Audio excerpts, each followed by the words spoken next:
que tem do Zoom. Mundo aqui, bom, já tem uma lista considerável. Vamos à nossa aula. Então, quem está vendo no encontro passado, pessoal? O que nós vimos? Lembrando, eu preciso que vocês participem.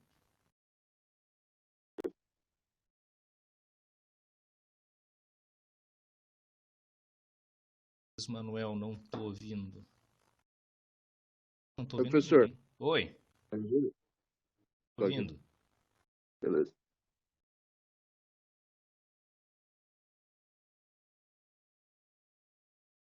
No último encontro, a gente fez uma revisão de estatística. A gente viu a abordagem de Kolmogorov. Reduzimos várias coisinhas de estatística. A gente chegou até densidade de probabilidade e função cumulativa, não foi isso? Uhum.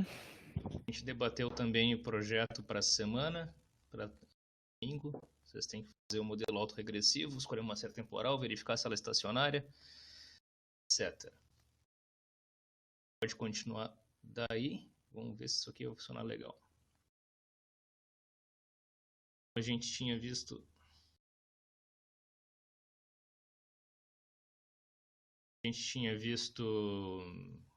como ir da CDF para PDF e vice-versa.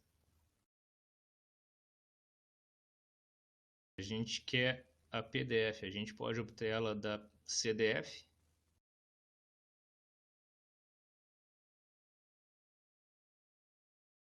A gente pode ter também o cenário contrário, onde a gente parte da PDF e vai para a CDF.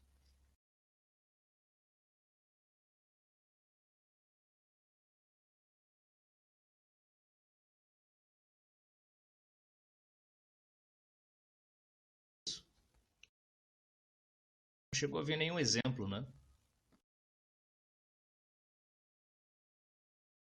Mostrou os gráficos só. Os gráficos. Então a gente pode ver agora um exemplo usando a distribuição gaussiana. Antes disso, vocês viram que o reitor anunciou que a URGS não vai ter aula até 30 de junho, né? Uma boa a gente ter começado por aqui mesmo.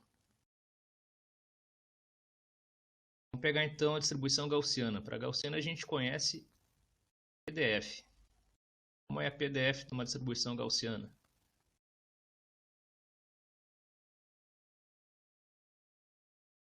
De normalização 1 sobre I variância. Temos exponencial menos x menos 2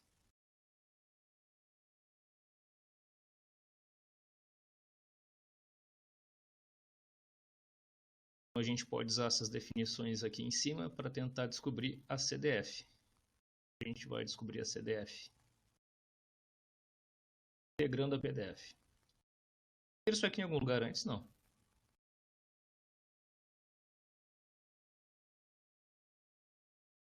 A gente viu em probabilidade, mas não chegou a integrar, por exemplo, fazer esse tipo de coisa, mas a gente viu a relação entre as duas, pelo que eu me lembro. Fazer então a relação entre as duas. Sobre raiz de π variância inicial menos... Eu lembro de ter visto isso em métodos computacionais. matcomp, é. Bem, vou pegar aqui, pessoal.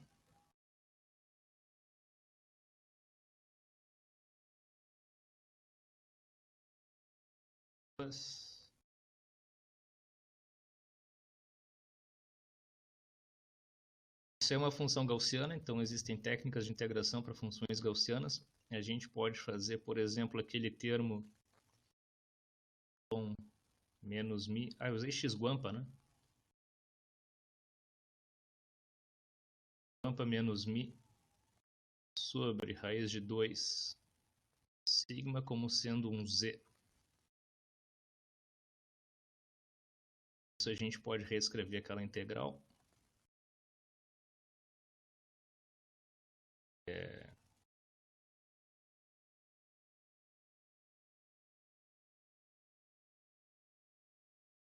Sem olhar a integral.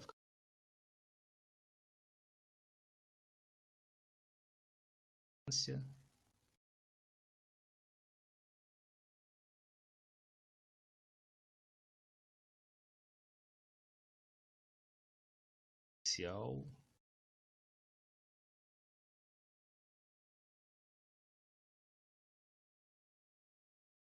De x, a gente vai ter assim, borrão menos mi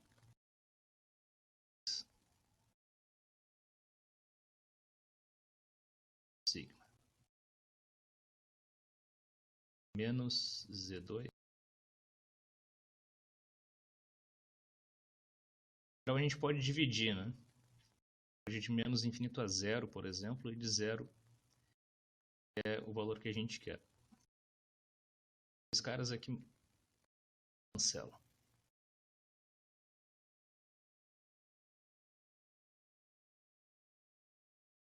CDF.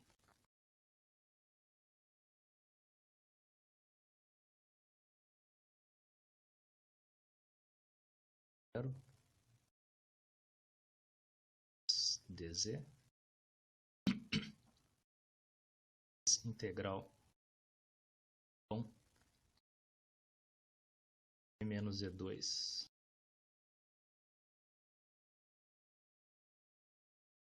São tabeladas. Uma integral definida bem conhecida. Menos da raiz de π. Essa integral aqui, conhecida como a função erro.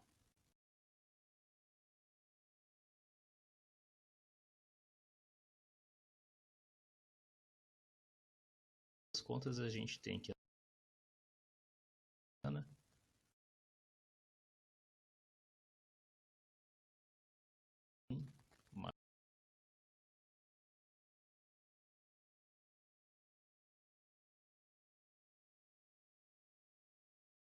agora que a gente tem a CDF, a gente pode tomar a derivada e a gente volta para PDF. Dúvidas? Pedro? Só não apaga ainda. Tá com o alto-falante habilitado aqui. Kiki, Luana, Marcelo, Pedro, Pietro. E Augusto.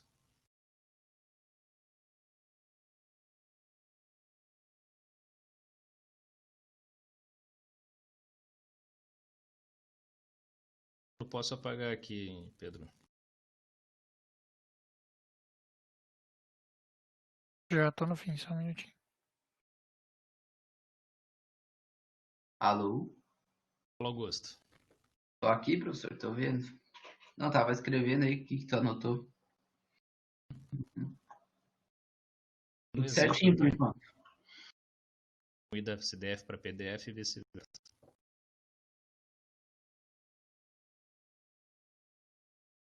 Várias distribuições, né, pessoal? A gaussiana é a mais conhecida delas, mas a gente tem distribuição exponencial, tem distribuição de Pareto, distribuição gama.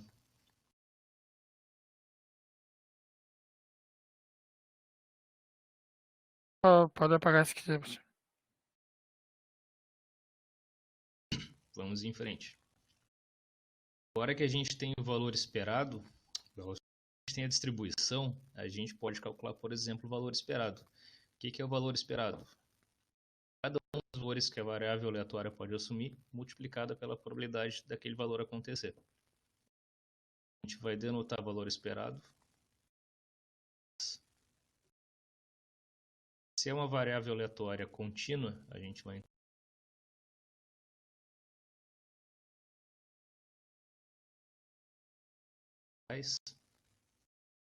o valor que ela pode assumir, essa probabilidade desse valor acontecer. A probabilidade desse valor específico acontecer é a intensidade.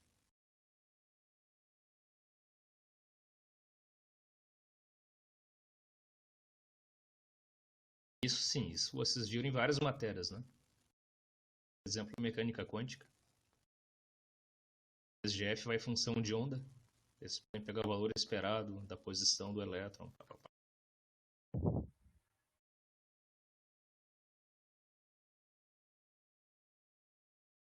Para que a gente tenha valor esperado, a gente pode calcular, por exemplo, momentos centralizados. O que são os momentos centralizados? O momento centralizado é o valor esperado menos o valor esperado.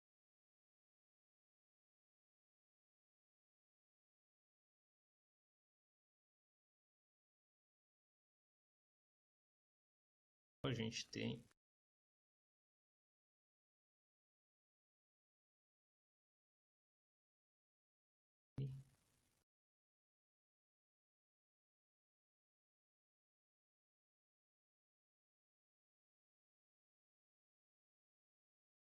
sim, pessoal. Qual é o momento padronizado de ordem zero? A ordem é o nzinho.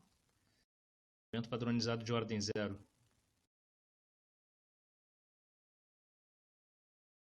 Momento padronizado de ordem 1.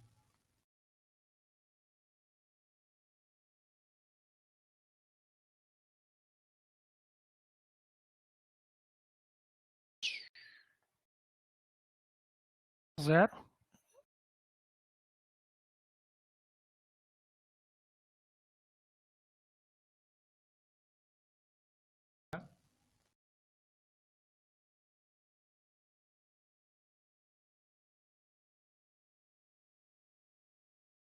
Deu uma cortada, professor, não ouvi o que tu falou. E o de ordem 2. Não o valor em si, mas o que é o momento padronizado de ordem 2? Variância.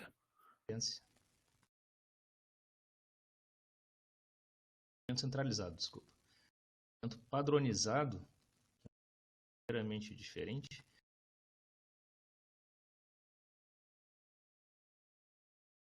O momento centralizado, sigma na n. Sigma na n.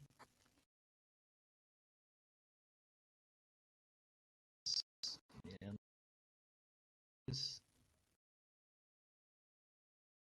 2.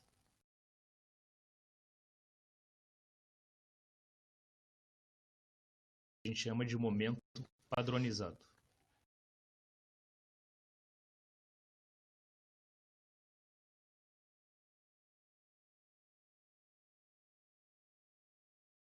Os momentos padronizados, dois que são importantes, eles é o terceiro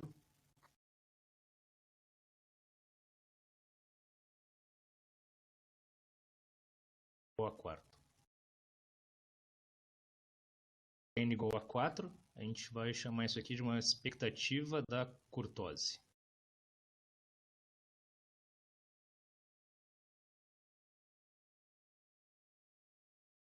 Vocês devem ter visto também lá em probabilidade estatística.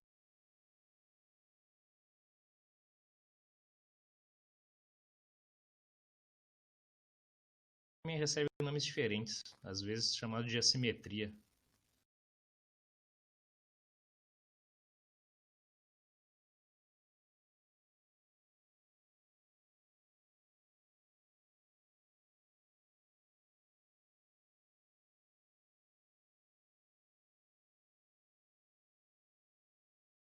Então, antes da gente ir para processos estocásticos, a gente tem que ver mais algumas coisas. Se a gente tem uma distribuição, a gente pode ter uma distribuição que a gente conhece os parâmetros, por exemplo... Professor, eu queria pedir para o senhor perguntar antes de apagar, porque às vezes a gente está com os olhos no caderno e a gente não vê que o senhor apagou. Desculpa, Larissa.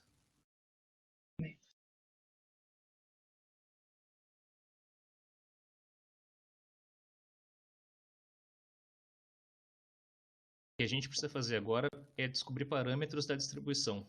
E aqui a gente tem duas formas de fazer isso. A gente pode saber de antemão que distribuição vai ser. Por exemplo,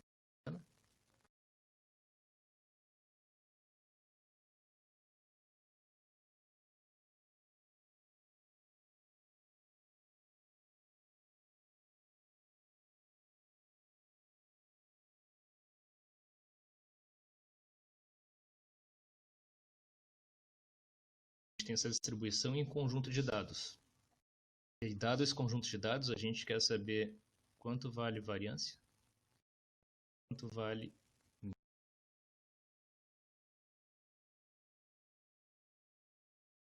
para o nosso conjunto de dados. Hoje a gente pode ter uma situação onde a gente não conhece de antemão que distribuição vai ser. A gente quer estimar.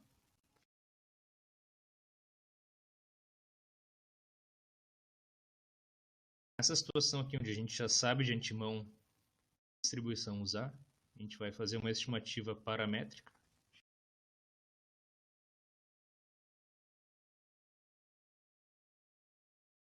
Nessa situação aqui, onde a gente não sabe que distribuição é, a gente vai fazer uma estimativa não paramétrica.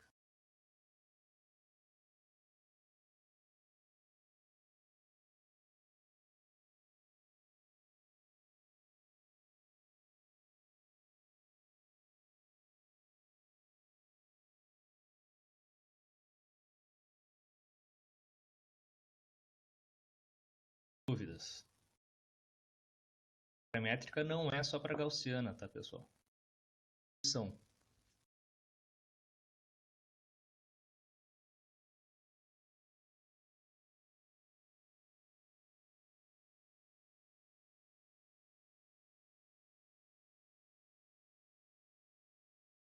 Voltando à questão anterior,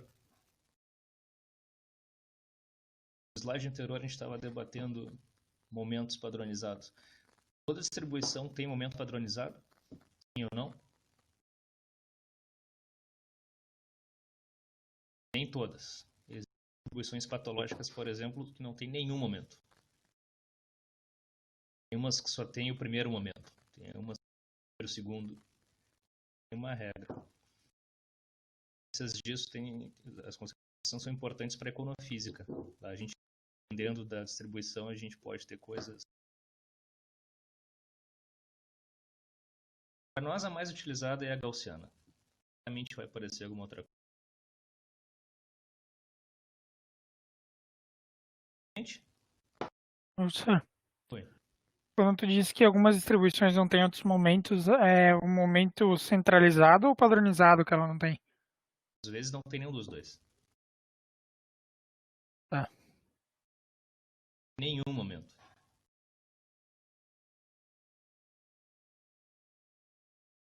Da bala?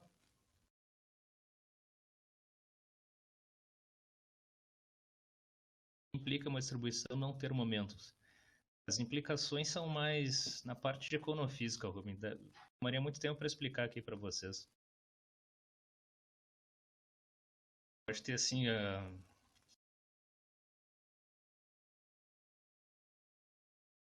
ter um outlier que causa um impacto violento em alguma propriedade macroeconômica, por exemplo.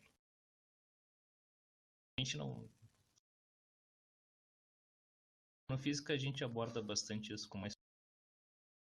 Mas aqui, se tu pega uma distribuição gaussiana que tem os momentos bem conhecidos, a situação de um outlier aqui assim é insignificante. Mas pega uma distribuição longa, a contribuição do outlier aqui assim é importante. Ela pode causar impactos consideráveis no processo. Mas deixa esse cara aqui para econofísica e vamos mirar nesse cara aqui.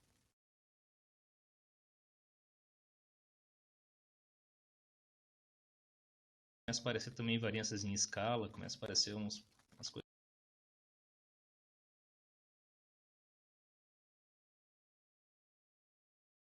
Pedro? Essa.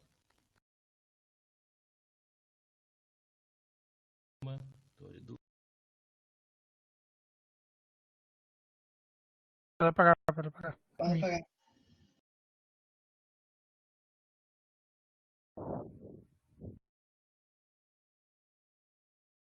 A gente faz estimativas paramétricas. A gente conhece a distribuição, a gente quer estimar os seus parâmetros. O mais conhecido é o método da máxima verossimilhança.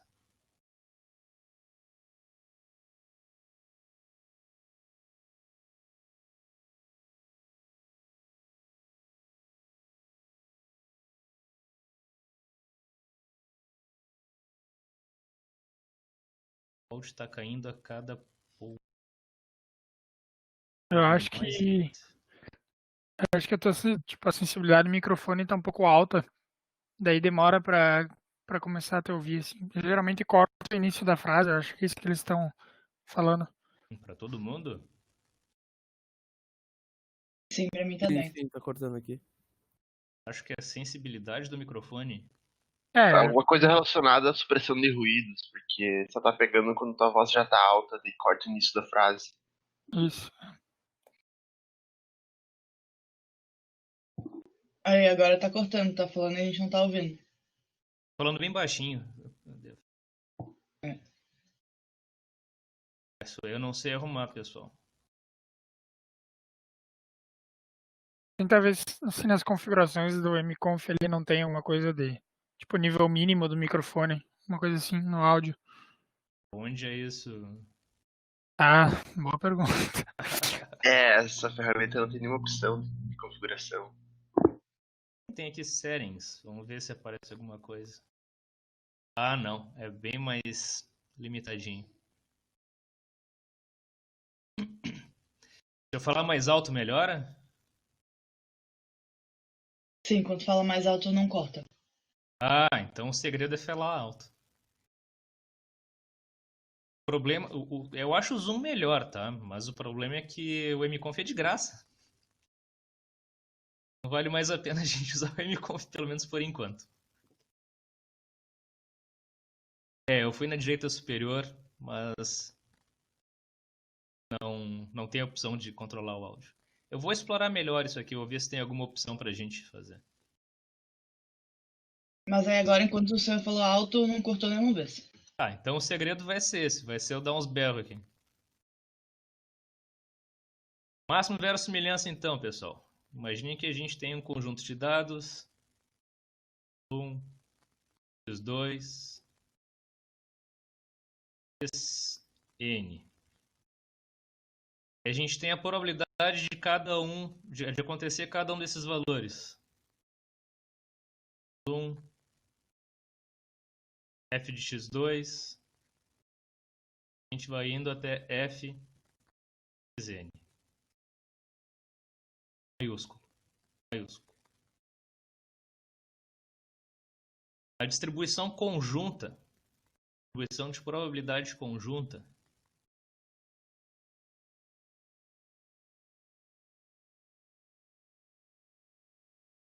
ou seja, a probabilidade de x1 igual a x1, x2 igual a x2, é chamada de função de verossimilhança.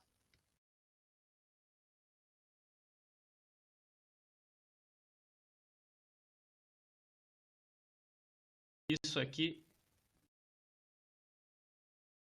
é conhecido como função de verossimilhança.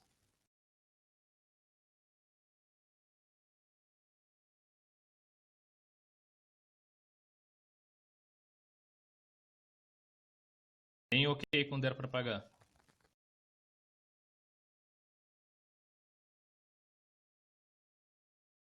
Só pode explicar de novo o que significa esse P, x1 igual a x1, x2 igual a x2? A probabilidade do primeiro valor ser igual a um x1, segundo valor ser igual a x2, terceiro valor ser igual... De todos acontecerem ao mesmo tempo. Exatamente. Qual é a probabilidade de todos acontecerem, de todos serem esses valores? Distribuição de x1, distribuição de x2, distribuição do enésimo.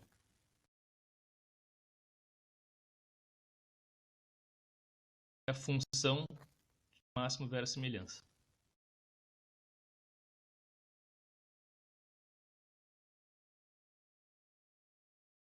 Simplificadamente pode ser escrito como produtório, isso aqui não é π, produtório, igual a 1 até n,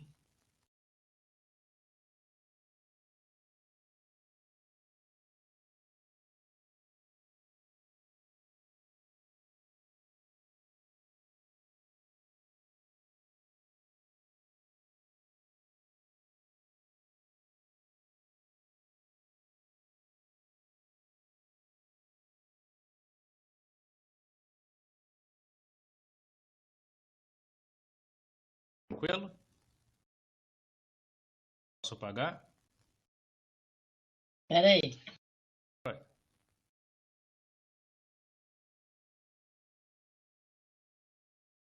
A gente já vai começar a fazer algumas estimativas legais também. Tava fazendo séries temporais, né? Tá, pra mim pode apagar. Mais divertidos. Aqui começa o que o pessoal chama de machine learning. E nada mais é do que inferência estatística. Eu gosto desses buzzwords, né? Então vamos usar os buzzwords.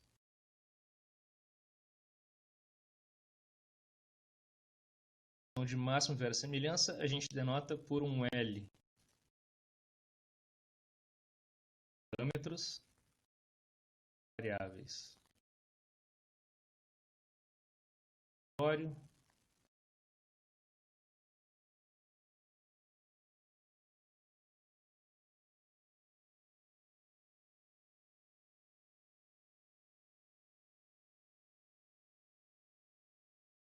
Para a gente fazer estimativas usando a técnica de máximo verossimilhança, o que a gente tem que fazer intuitivamente? Maximizar a máximo verossimilhança. A gente maximiza uma função.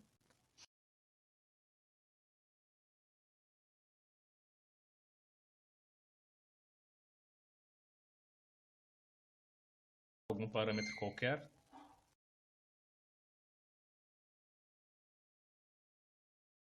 Maximiza a função de máximo verossimilhança. A gente vai encontrar parâmetros da distribuição. A gente vai fazer esse tipo de operação, então é mais fácil, ao invés de fazer a operação na função de máximo verossimilhança, fazer a operação no log dela. O log é uma função monotônica, nada especial. A gente pode usar o log dos dois lados. Como log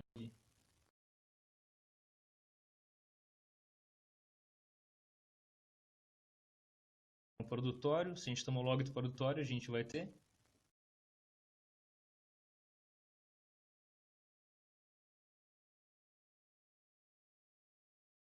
log das densidades.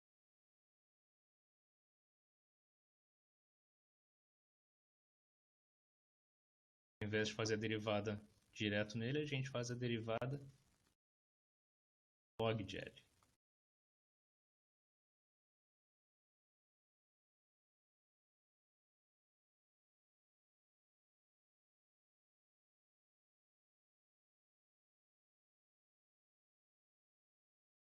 Maximizar a função, maximizar o seu log, dá na mesma.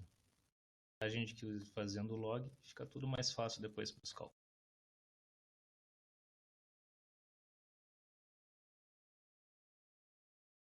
É a base do algoritmo de Fisher, que a gente não vai ver, é meio avançado. No método de máximo verossimilhança, a gente pode fazer um pouquinho de álgebra, a gente chega num algoritmo para fazer isso aqui automatizado. Conhecido como método de Fisher, ou método de score. Esse é um pouquinho avançado. Não.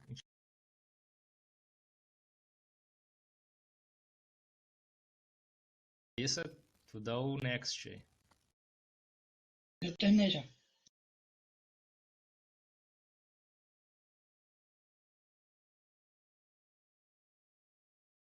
Por exemplo, gaussiana. Vamos pegar de novo a gaussiana.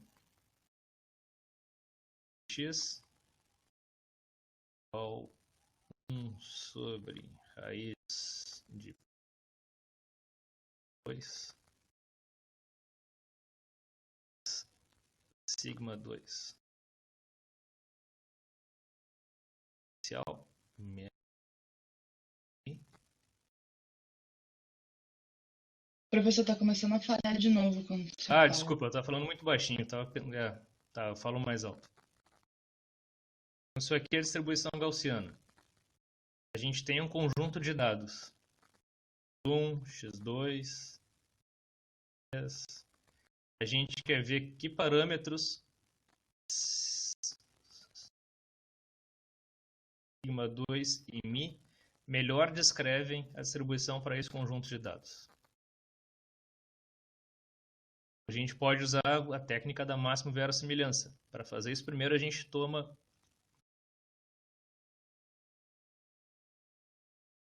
somatório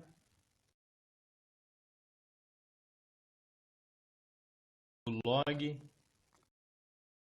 da f de x i. O que vai nos dar isso? Esse cara aqui vai nos dar uma constante, que não nos interessa. Então já vamos até cortar esse cara. Não precisa. O log desse cara aqui vai nos dar menos 1/2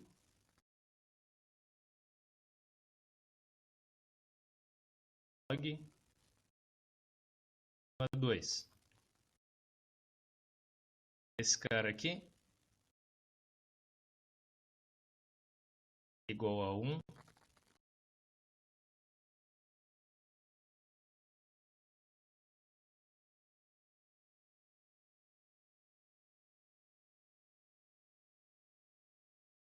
menos mi, falta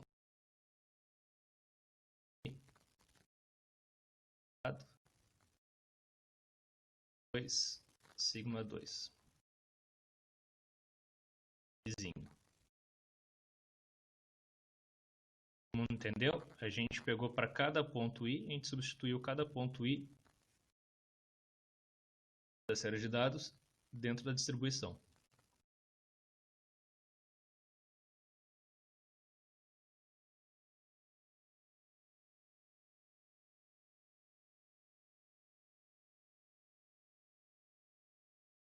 Um desses pontos.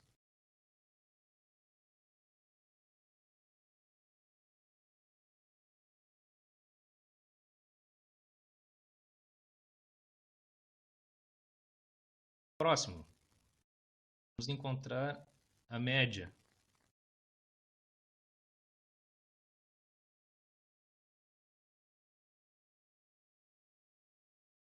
Não depende da média, então é 0. Esse cara aqui vai nos dar somatório não some, aquele 1/2 sigma também não some.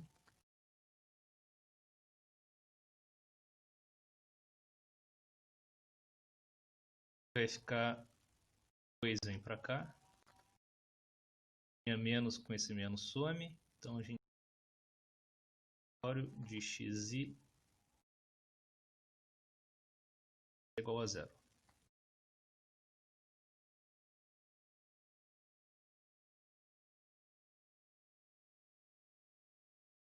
Essas constantes aqui não nos interessam. Logo a gente fica com somatório. O somatório de uma constante vai nos dar n. Assim a média n somatório em i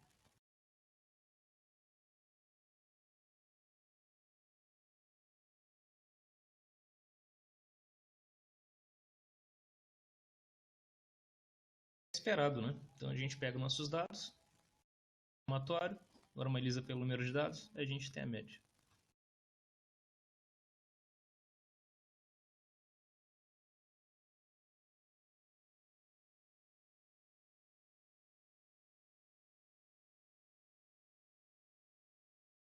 Contas.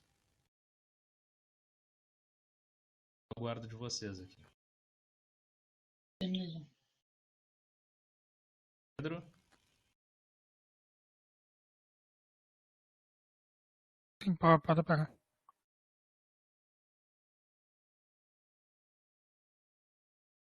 Variância. Fazer a derivada da função de máximo verossimilhança. Sigma 2.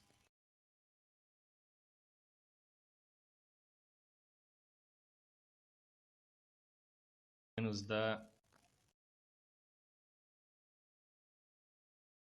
menos n sobre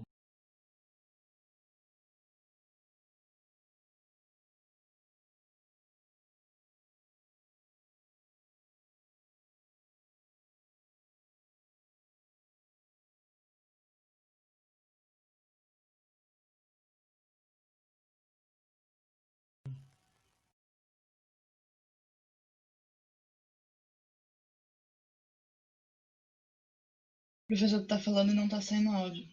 Ah, sim. Às vezes eu começo a pensar.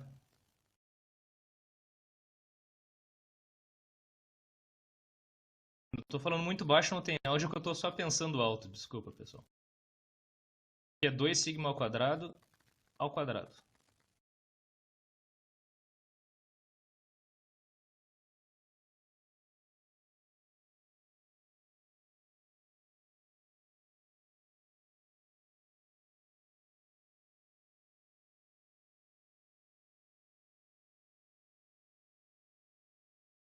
Esse cara aqui mata com esse quadrado. Esse 2 mata com esse 2.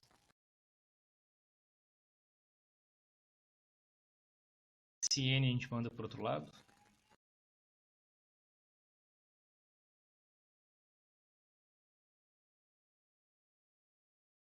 Sigma 2 também vem para cá. A gente fica com sigma 2 sobre n e igual a 1 até n e menos mi quadrado.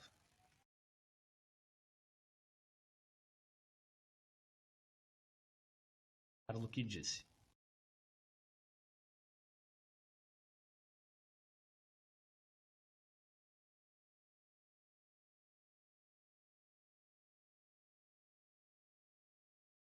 A expressão para variância que vocês já conheciam, né?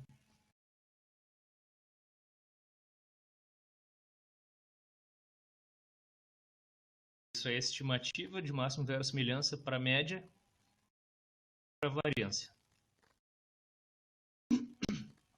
Então, se eu tenho uma série de dados, eu posso pegar e tocar isso à vontade, vai funcionar numa boa.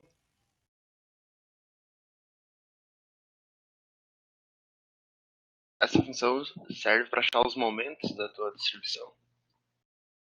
Está calculando variância e média. A gente nem chegou nos momentos de ordem mais elevada. Mas a gente pode Mas usar tu isso. poderia, com a derivada tipo, na ordem 3, sim ou não? Não são parâmetros. A gente só está descobrindo os parâmetros da distribuição. Os parâmetros da gaussiana é média e variância. Vai encontrar isso aqui. A gente sempre vai fazer derivada da função de máximo verossimilhança em relação a algum parâmetro. Os parâmetros que a gente tem são esses, né?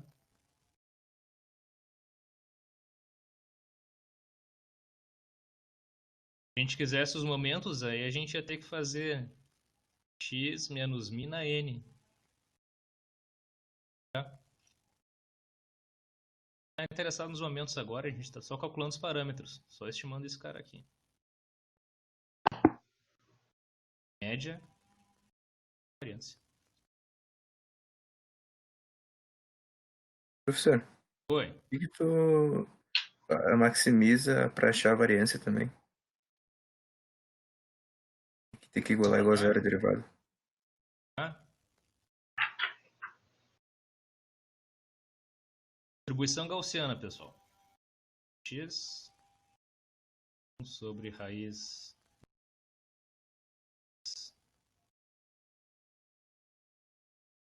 sigma inicial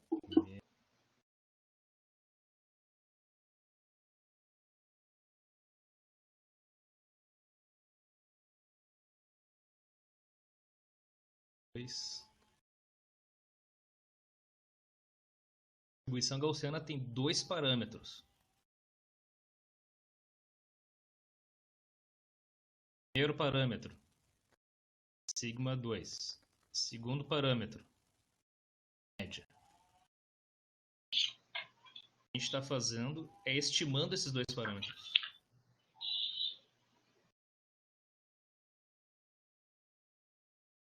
Para maximizar a função de máximo verossimilhança, forma a encontrar uma estimativa para variância e uma estimativa para média.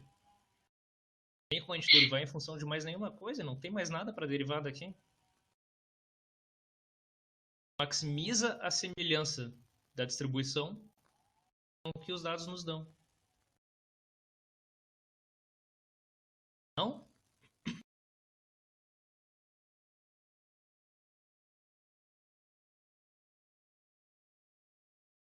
Sim, sim. Entendi. Então a gente vai fazer derivada da função de semelhança em relação a 2, vai maximizar a verossimilhança em função.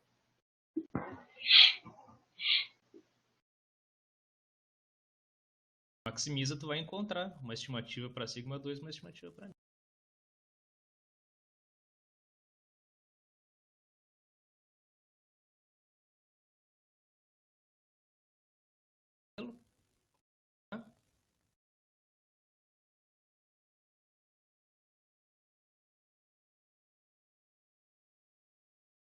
a gente encontrou uma estimativa para a variância. A variância que a gente estimou, 1 sobre n,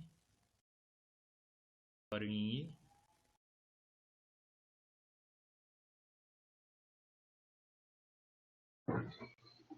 Se a gente tem um conjunto de dados, a gente pode usar esse modelinho.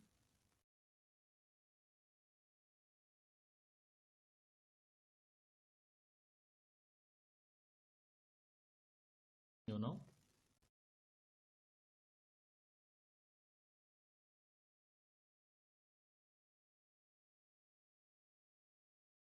Isso na prática? Você está perguntando, então a resposta é mais ou menos.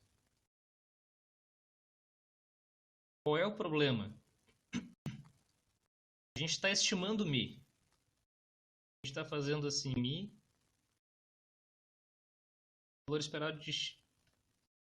O valor esperado de x, mas a gente está fazendo 1 sobre n vezes i. Isso aqui pode não ser a média real. Isso aqui vai ser uma média amostral. A média amostral pode não ser igual à média real. Então, mi pode não ser média amostral. E aí a gente tem problema. E é uma estimativa para isso aqui, é uma estimativa para isso aqui. Então, pode não ser real, a gente pode estar deslocado. Daí quando a gente calcula a variância vai dar problema. Logo a gente tem que encontrar alguma correção. A correção de Bessel.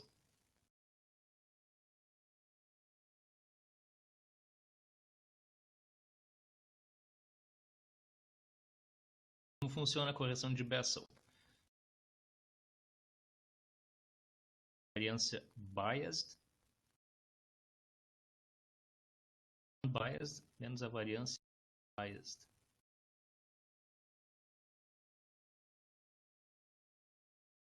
N.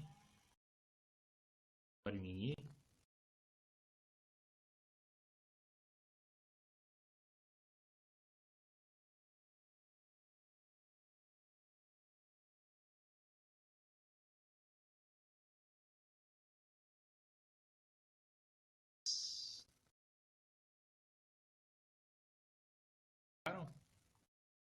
E a média real.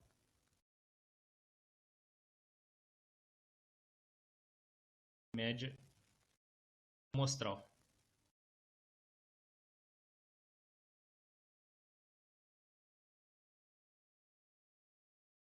A gente está usando aqui a real. Toda essa parte aqui a gente diz que é unbiased.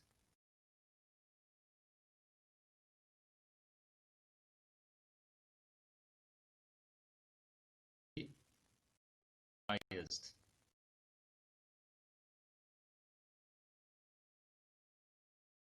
Vamos descobrir qual é a diferença entre eles.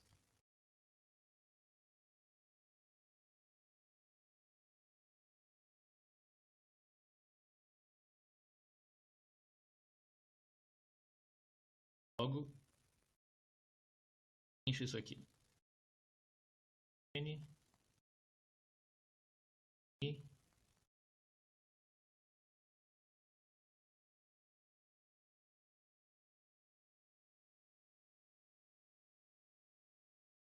I,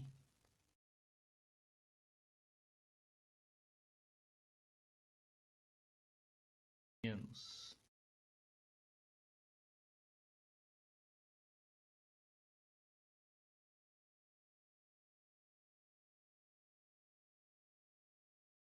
X.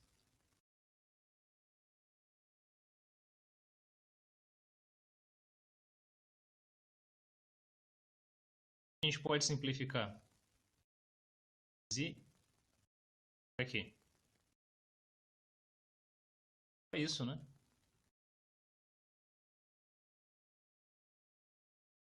Continua a algebrinha.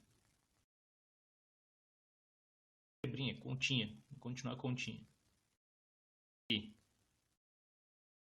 Vou botar os termos que não dependem do somatório. Esses dois. 2 menos x.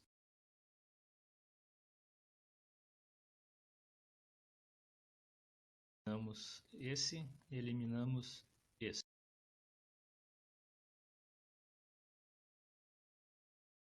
Mais 2x e menos 2x mais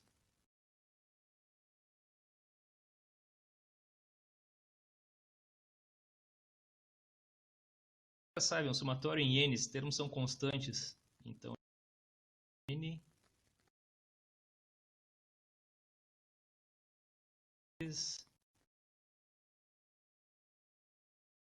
pode pôr em evidência também, mas sobre somatório em e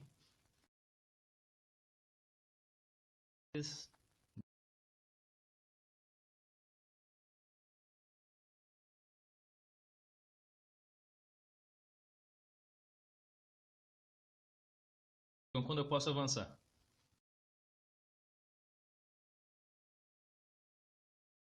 Professor, Oi.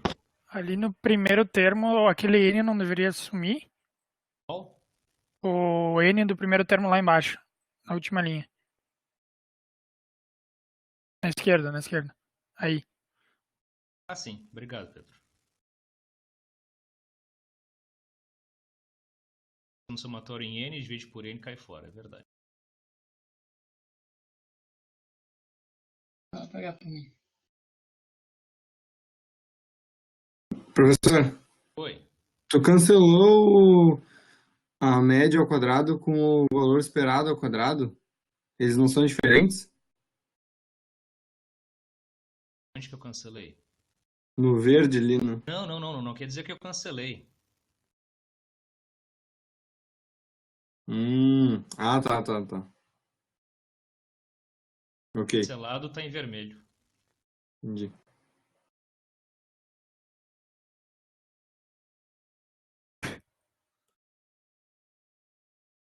Vamos tomar o valor esperado desse cara aqui.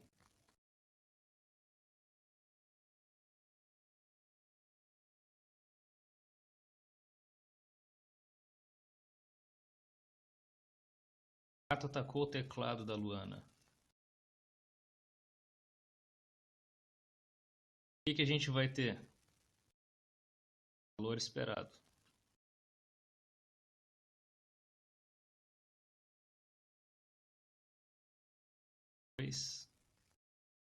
Menos x. 2. Agora, naquele somatório, o valor esperado de xi vai ser sempre o valor esperado de x. Então, menos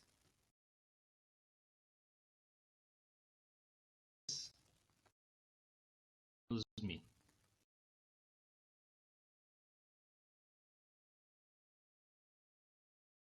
Ah, isso aqui a gente pode simplificar. Tá bonitinho.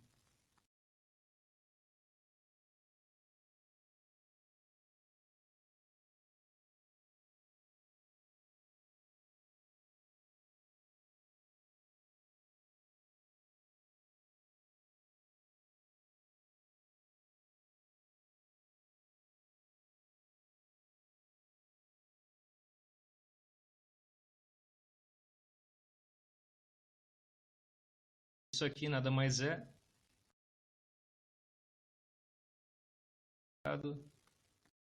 n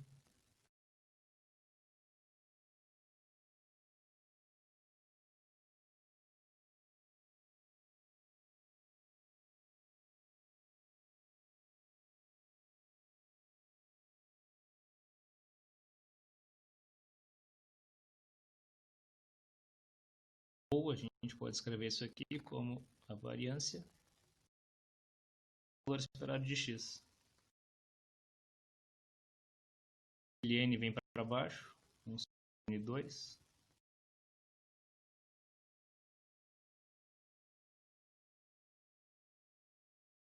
Bias ao quadrado. N.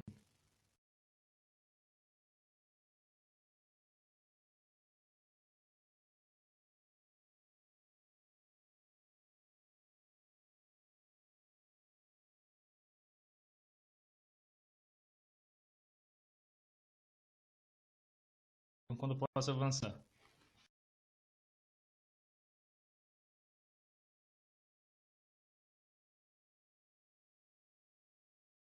Vou apagar.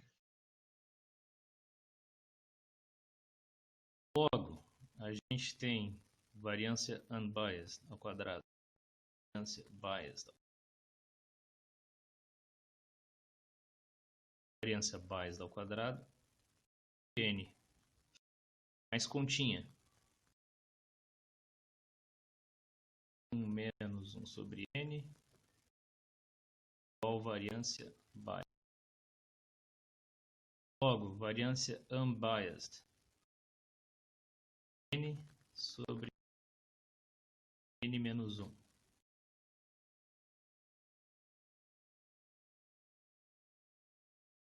N menos 1.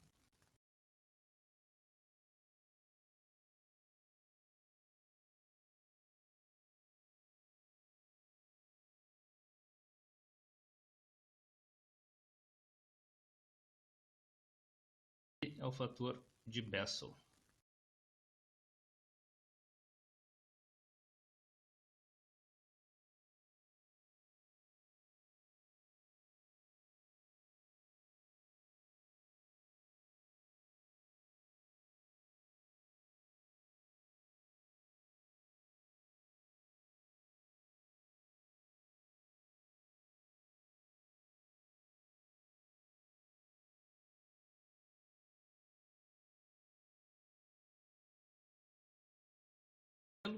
Ao invés de dividir por N, vocês dividem por N menos 1. Simplesmente isso. Não deu para ouvir a última parte. Qual parte, 11?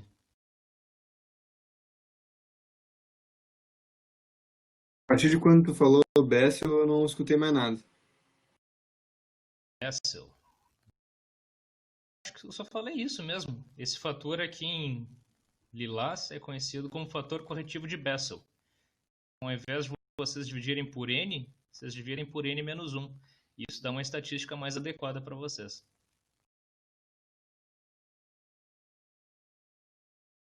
É isso.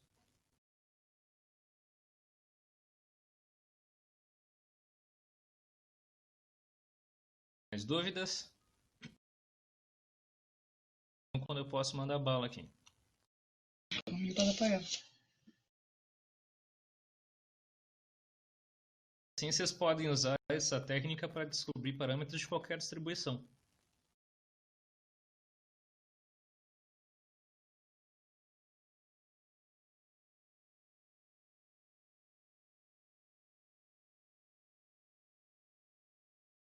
Se a gente não sabe de antemão qual é a distribuição, eu tenho um conjunto de dados, começo a plotar e não tenho nem ideia, não tenho garantia nenhuma que é gaussiano, não sei qual é a distribuição, não tenho ideia, pode ser qualquer coisa, não tenho nenhum conhecimento a priori. Como eu estimo a distribuição? Não dá para usar máxima verossimilhança, porque eu não sei qual é a função de distribuição usar. O que posso fazer?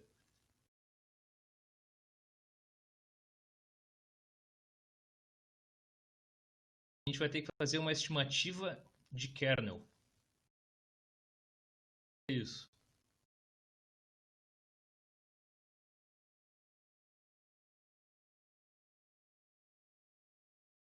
Probabilidade. A ser menor ou igual a x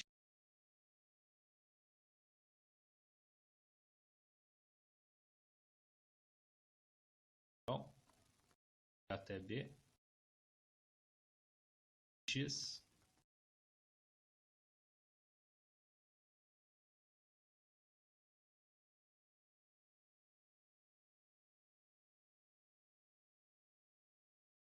Vou pegar uma janelinha bem pequenininha.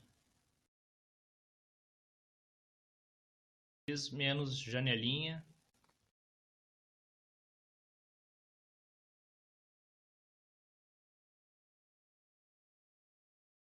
X mais janelinha.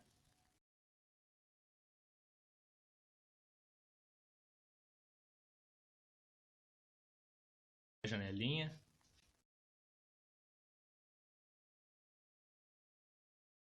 E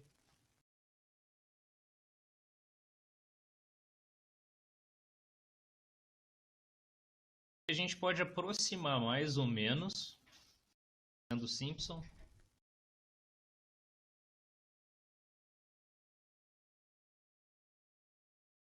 Depois H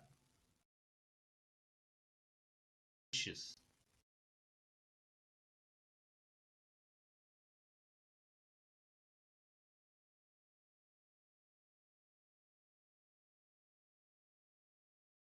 Mas esse cara aqui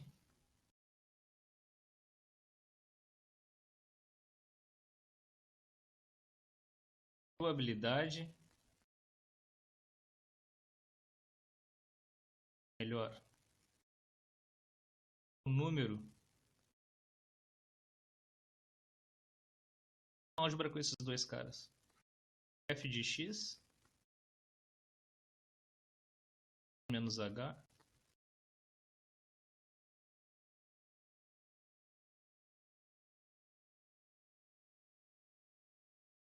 H.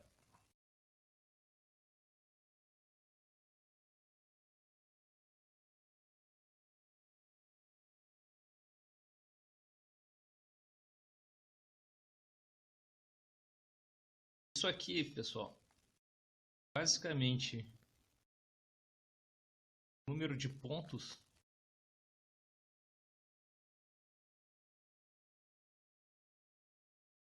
dentro do intervalo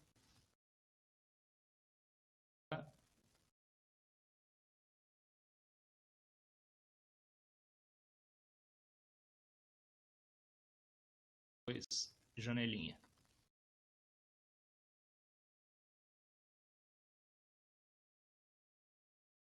Posso avançar?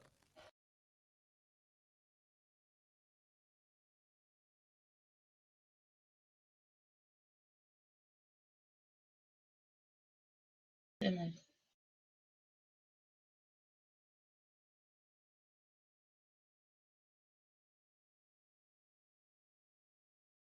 Para que eu tô sentado, eu imagino como é que vocês se sentem estando sentados em sala de aula. Começa a cansar, né? Longos demais.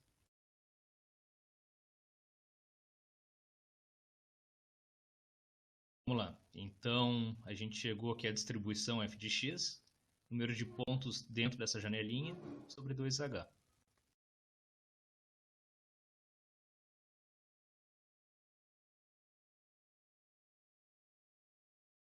Quantos pontos tem dentro dessa janelinha? Quantos tem aqui? 2h, que é o tamanho da janelinha. É uma estimativa da densidade.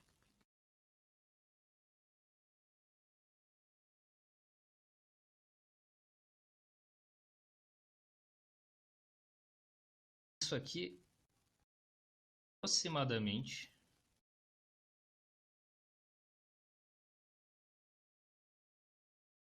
somatório em n, uma função π. Não é produtório, não é o número π, é uma função π.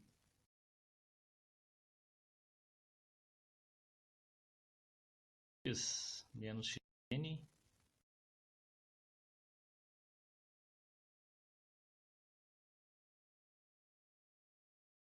Professor, Oi.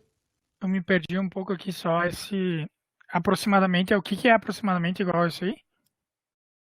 Tipo, o que você estaria no lado esquerdo da equação? X. Ah, fx. Tá. A gente está usando uma função que conta quantos pontos a gente tem nesse intervalinho. Então, sei lá, a gente estava com vários pontos assim. Aqui. A gente quer saber aqui. A densidade nesse ponto. A gente vai pegar essa função que conta quantos pontos tem.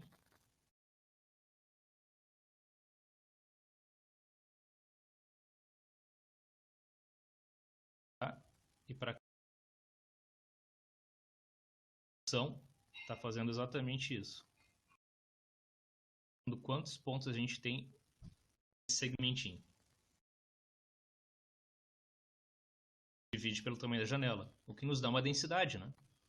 Quantos pontos tem aqui? Pelo comprimento da janela, é uma densidade. E que seria o xn? A gente tem 1, 2, enésimo.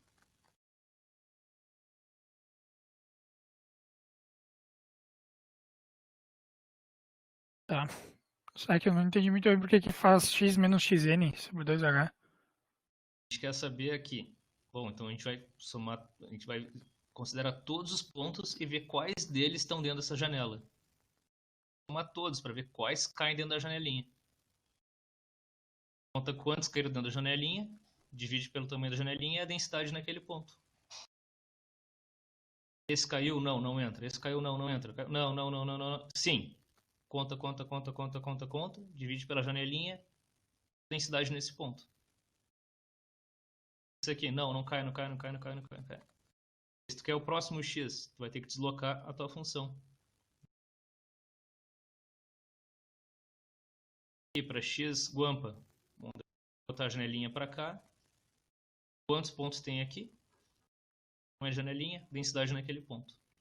A gente vai indo. Oi, Pedro. Acho que sim. Vou fazer o seguinte.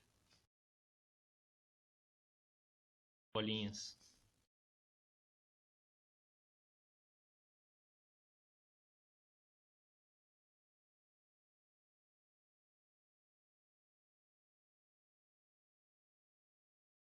Agora preciso de uma.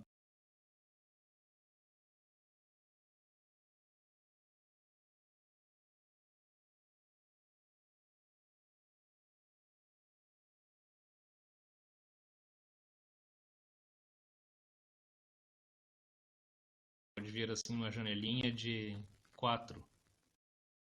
1, 2, 3. Janelinha. 1, 2, 3. 1, 2, 3. Deslocando essa janelinha. A janelinha é 1h igual 2h igual a 4. Então aqui a gente vai contar. Tem 1, 2, 3 quartos para esse ponto aqui. Tem 1, 2, 3 novo e esse cara aqui também. Nesse caso, a nossa densidade é constante ao longo de toda a série de dados. Melhorou? Mas se for uma série, tipo, igualmente espaçada, a densidade não vai ser sempre a mesma? De número de pontos. Aqui, por exemplo, nesse cara aqui, mais um ponto. Mais um ponto aqui. Nesse caso, a gente tem 4 sobre 4. Tá.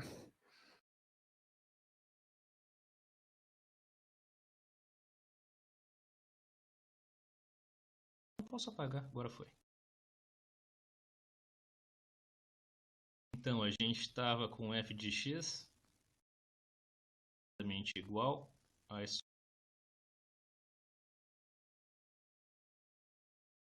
E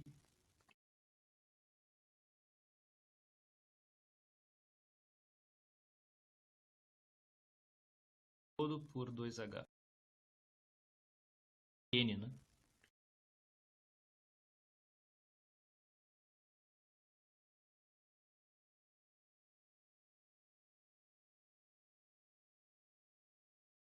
conhecido como kernel, núcleo. Professor, antes não tinha esse N, eu acho. Pelo menos eu não. Eu esqueci de botar. Quando a gente faz somatório, a gente tem que normalizar, né? Senão vai aparecer 1, 1/2, não dá. Somatório tem que dar 1. A gente normaliza por N. Tá. Então toda essa função aqui é conhecida como função kernel. E a gente pode escrever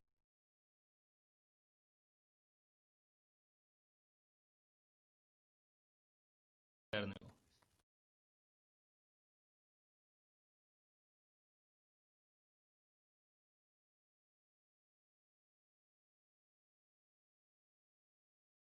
Às vezes é escrito N até N, W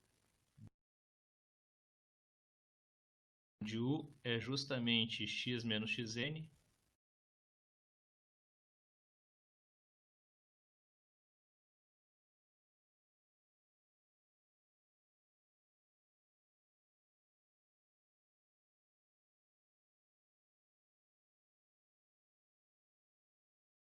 A função kernel, pessoal, tem algumas propriedades.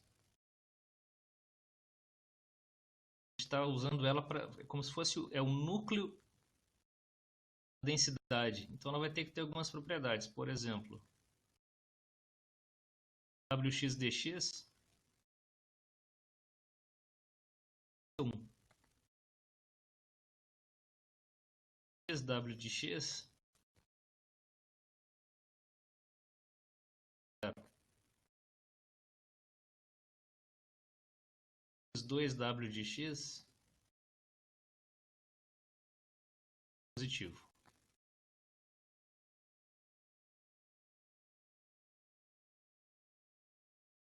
Dúvidas?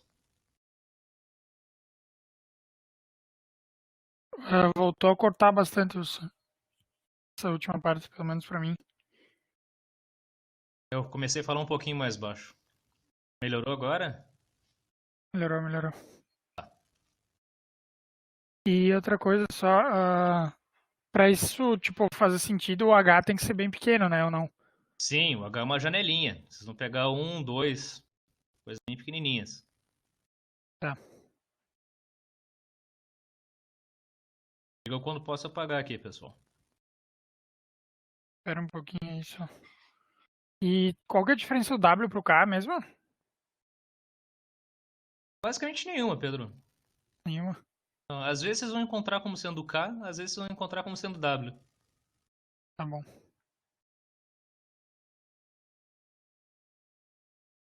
Gosto de K porque lembra de kernel, né? Mas é muito mais usado o W na literatura.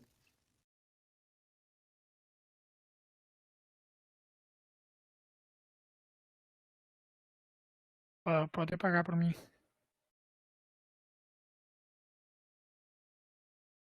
Legal. Pergunta. Funções de kernel usar?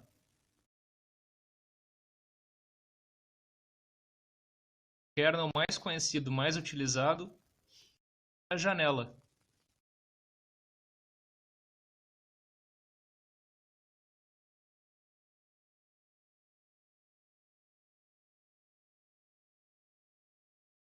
Vou botar x menos h mais h. Ou melhor.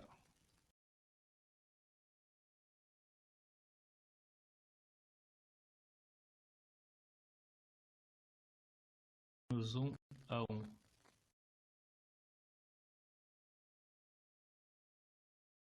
Kernel mais conhecido, mais utilizado é simplesmente assim.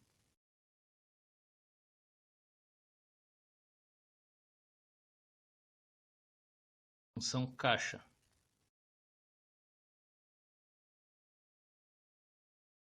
A gente usa esse cara aqui. Essa estimativa de kernel tem o nome. Alguém já sabe? Ponto número de pontos divide pela largura da caixa. a gente acaba fazendo um histograma.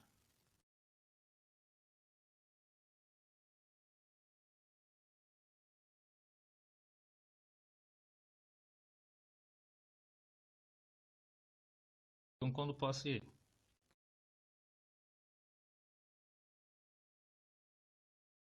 Pode ir.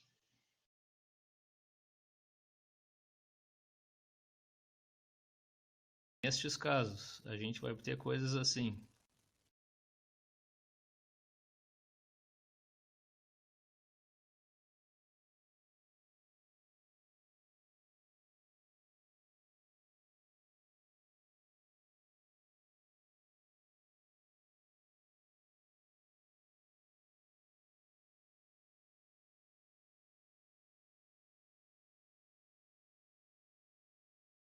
Dois.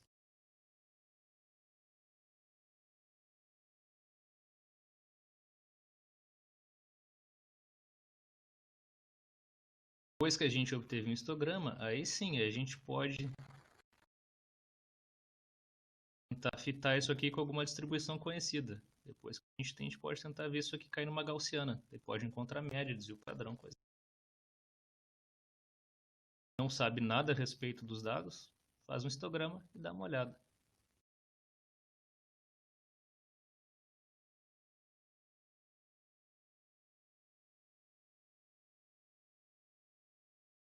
Professor, Oi. quando lá no início da conta que tu fez, né, tu falou que a probabilidade está entre x menos h, x e x mais h era 2hf de x.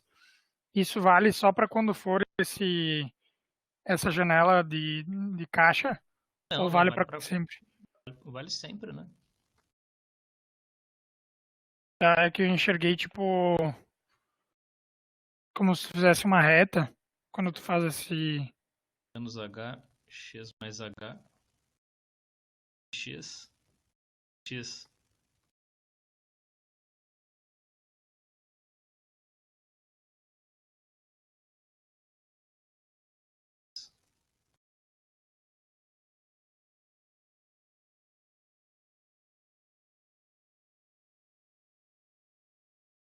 Aqui assim. Vai aproximar isso aqui como se a gente está vindo desse cara aqui. X menos h mais h. Dessa área aqui. A gente pode aproximar como sendo base vezes altura. O que é a base? X mais h menos x menos h. Vezes altura. Qual é a altura aqui? Mais ou menos x mata com esse x. 2h é F, né? Mas ali quando tu bota a altura como f de x, é como se tu botasse uma reta ali, não? Sim, sim. Vamos botar um zoom aqui.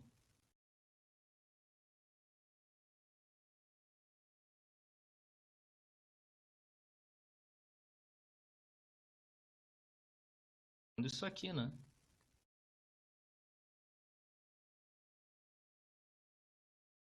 Isso, é. Sim, eu vou ter um erro. Esse erro aqui, dando a média, é uma aproximação. Tá.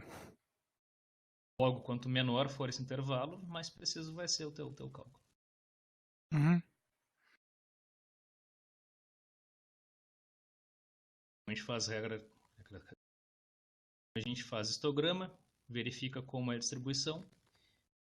Se vocês quiserem, vocês podem fazer ajustes e tentar ver que distribuição melhor fita o histograma de vocês. A função kernel mais usada é a função box. Existem outras funções. Vocês podem usar, por exemplo, seno quadrado, pode usar várias outras janelas.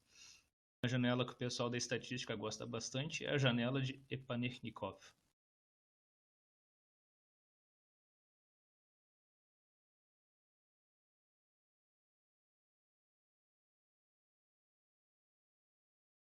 Espero que esteja escrito.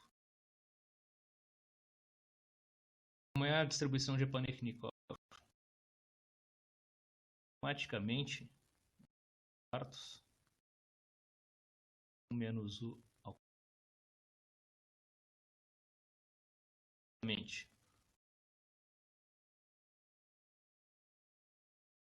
Ela quadrada, ela pegava assim, né? O Neknikov valoriza mais os pontos que estão próximos de x. Analisa os que estão mais distantes. Então, assim,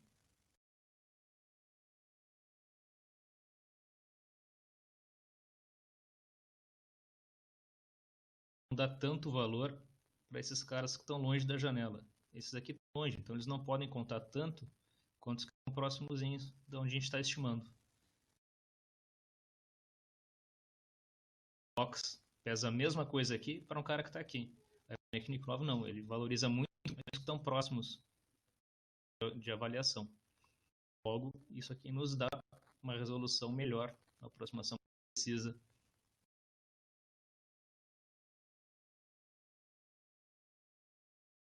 Realmente prefiro bastante o Paniknikov. Não atrapalha muitos cálculos. Ao invés de fazer um box, vocês fazem uma função assim, simples, e tem um ganho na estatística. Dúvidas?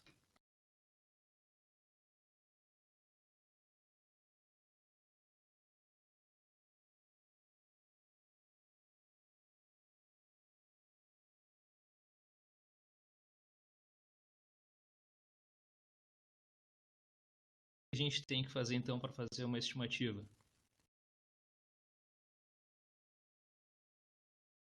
Para um ponto x,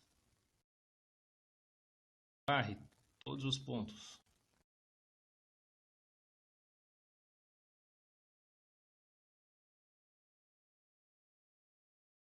Calcula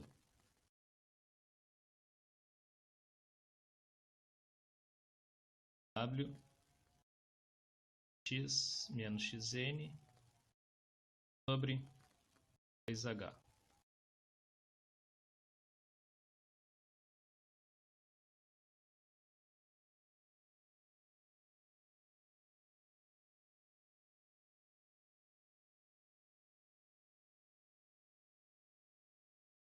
Python, vocês podem fazer um def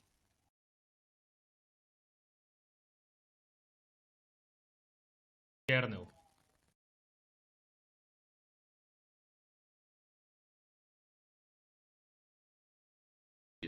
Série.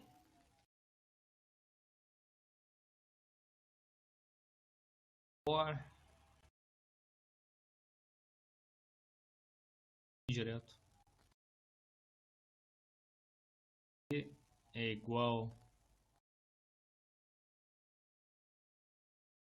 x menos n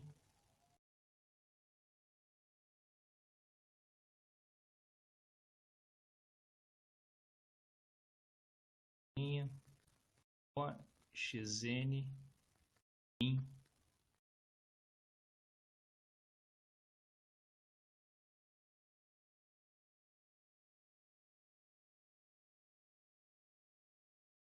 um T2.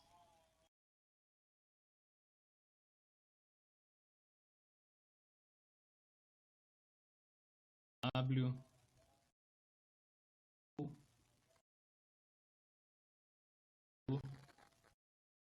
T.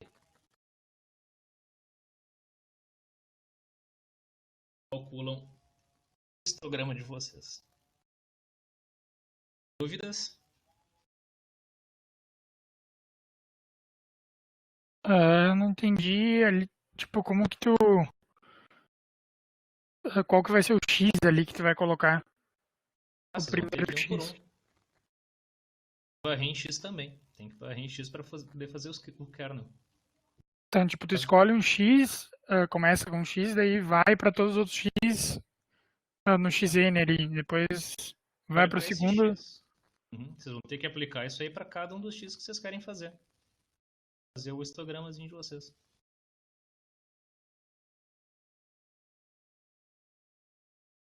E o que seria aquele T2 ali embaixo? A segunda série, onde a gente calcula o kernel para cada ponto.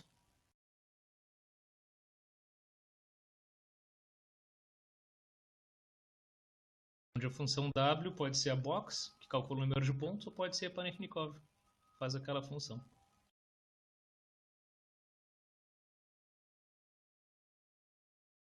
Qual vai ser o trabalho para a semana que vem?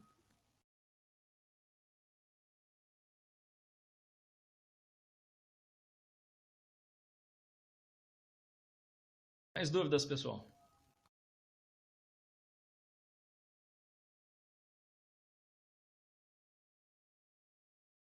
Ótimo, ótimo.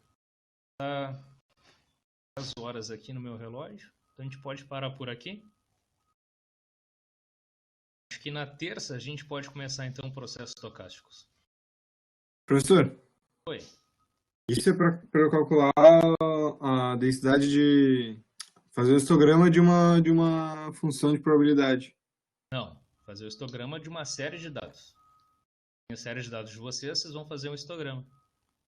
E aí, a partir do histograma que a gente consegue a densidade, né? Vocês podem tentar fitar com alguma densidade, mas o histograma em si já é uma estimativa da densidade. Certo.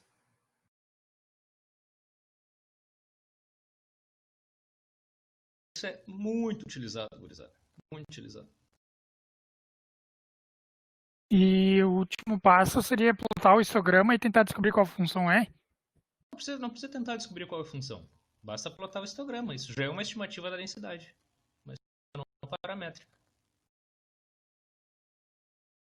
Mas o objetivo não é descobrir qual função é que representa? Vocês podem tentar, mas o histograma em si já é uma estimativa. Tá. Se vocês já desconfiam que é alguma distribuição, usa máximo verossimilhança. Já desconfio que é gaussiano. Bom, então calcula a média e desvio padrão. Agora, se vocês estão usando histograma, é que vocês não têm ideia qual é a distribuição, né? Coisas que podem acontecer. Eu usei máximo verossimilhança, assumindo que é gaussiano. Aí plotei. Nada a ver. Bom, então agora eu vou para a estimativa não paramétrica.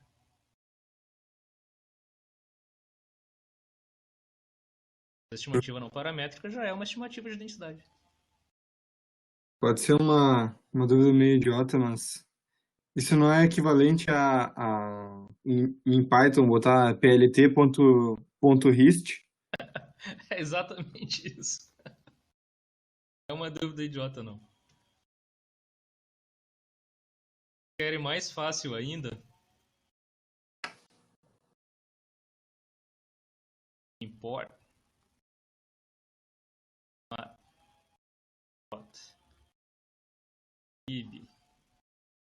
lib.pyplot. Mesma linha lá. PL. Vocês têm os dados de vocês, coisa e tal. Em algum lugar vocês vão fazer pl.hist.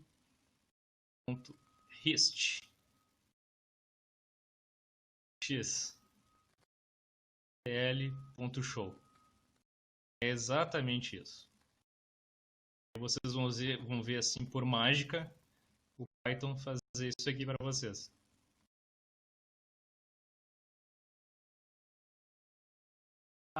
Calculei histograma.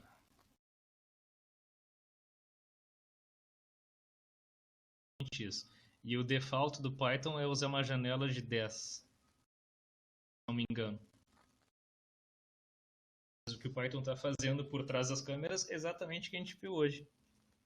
Fazendo uma estimativa de densidade usando estimativa de kernel. Se não me engano, nessa função hist, vocês podem dizer qual algoritmo vocês querem usar. Vocês podem dizer se vocês querem box, se vocês querem EPA. Podem dizer o que vocês querem usar.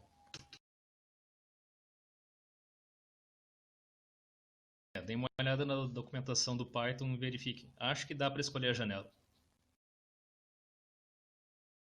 Podem, inclusive, comparar as janelas. Experimentem com box, experimentem com EPA e vejam se fica muito diferente.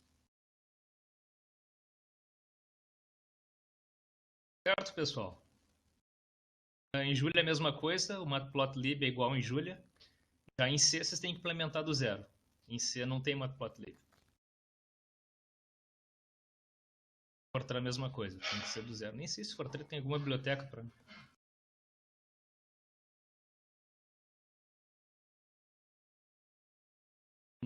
Hoje é quinta, então na terça-feira a gente debate mais esse projeto. Não se esqueçam que até domingo o projeto dessa semana.